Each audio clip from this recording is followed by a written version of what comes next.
and I find myself saying this too about consistency. And you said, Mm. how does somebody make it to where they are when we're looking at somebody's end result and we're comparing it to where we're at right now?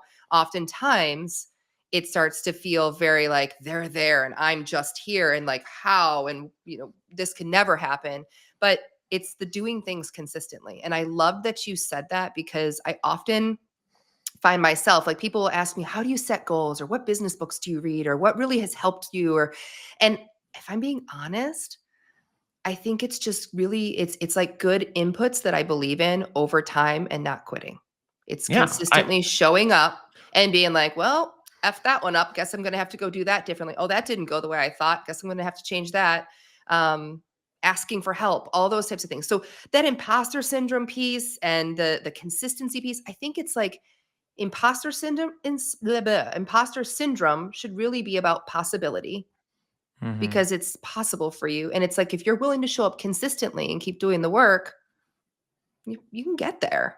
Yeah, I did a keynote last year in the fall, and it was on a lot of these topics. And one of the things that I opened up the keynote with was that, like, when you look at somebody, you look at somebody you admire, or somebody who you perceive as doing it better than you think, or somebody who's way further along their journey than you are, you think that you make all of these assumptions that they followed some master plan, or they expertly executed something in order to get there. And the more experience you gain in the world, or in the corporate world, or you start meeting with these people that you really deeply admire and you think, oh, they got this figured out, the more that you quickly discover that nobody really knows what the fuck they're doing, and we're all just like faking it to one extent or another.